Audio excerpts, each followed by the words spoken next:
ನಮ್ಮ ಆಗುಂಬೆ ಅವರ ಒಂದು ದೊಡ್ಡ ಮನಸ್ಸು ಹೇಳ್ತೀನಿ. ಆ, ಅಲ್ಲಿ ನಾವು ಪ್ರತಿ ಸತಿ ಶೂಟಿಂಗ್ ಮಾಡಬೇಕಾದ್ರೆ ಎಲ್ಲಾದರೂ ಬ್ಯಾಕ್ಗ್ರೌಂಡಲ್ಲಿ ಆ ಬೋರ್ಡ್ ಕಾಣಿಸ್ಬಿಡುತ್ತೆ ಅಥವಾ ಇದು ಮಾಡುತ್ತೆ ಅಂತ ಅಂದ್ಬಿಟ್ಟು ಅವ್ರು ರಿಕ್ವೆಸ್ಟ್ ಮಾಡಿದ್ರು, ಶಂಕರ್ನಾಗ್ ಸರ್. ನಾವು ಶೂಟಿಂಗ್ ಮಾಡೋ ಅಷ್ಟು ಟೈಮಲ್ಲಿ ಸ್ವಲ್ಪ ಬೋರ್ಡ್ಗಳೆಲ್ಲ ಚೇಂಜ್ ಮಾಡ್ತೀವಿ. ಎಲ್ಲ ಒಪ್ಕೊಂಡ್ರು. ಮಾಲ್ಗುಡಿ ಅಂತ ನಾವು ಡಿಪೆಕ್ಟ್ ಮಾಡ್ತಾ ಈ ಇದ್ವಿ. ಆಗುಂಬೆ ಯಾವ್ಯಾವ ಬೋರ್ಡ್ಗಳಿತ್ತು ಎಲ್ಲರೂ ಮಾಲ್ಗುಡಿ ಅಂತ ಚೇಂಜ್ ಮಾಡ್ಬಿಟ್ಟು, ಸೋ ಮಚ್ ಸೋ ಲೋಕಲ್ ಬಸ್ಗಳು ಓಡಾಡ್ತದಲ್ಲ, ಅವರು ಸಹ ಮಾಲ್ಗುಡಿ. ಅವರು ಆಗುಂಬೆ ಬದಲು ಮಾಲ್ಗುಡಿ ಮಾಲ್ಗುಡಿ ಮಾಲ್ಗುಡಿ ಅಂತ ಹೇಳಕ್ ಶುರು ಮಾಡಿದ್ರು. ಬಹಳಷ್ಟು ಜನ ಮಾಲ್ಗುಡಿನ ಇಲ್ಲ ಆಗುಂಬೆ ಇಲ್ಲ ಅಂತ ಹತ್ರ ಪಾಪ ಇಳಿದವರು, ಗೊತ್ತಿಲ್ಲದೆ ಇರೋರು, ಅವರು ವರಿ ಮಾಡ್ಕೊಳ್ತಾ ಇದ್ರು ಎಲ್ಲಿ ಕರ್ಕೊಂಡ್ಬಂದಿದ್ರೆ ನಮ್ಮನ್ನ ಅಂತ.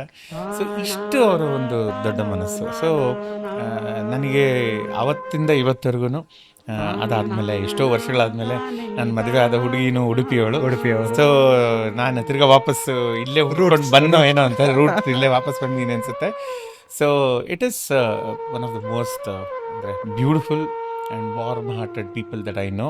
ನನ್ನ ಇಡೀ ಸ್ಟೇಟಲ್ಲಿ ನನ್ನ ಪ್ರಕಾರ ಇದೆ ಜಾಗ. Proud moment for all of. Thank you. Thank you so much.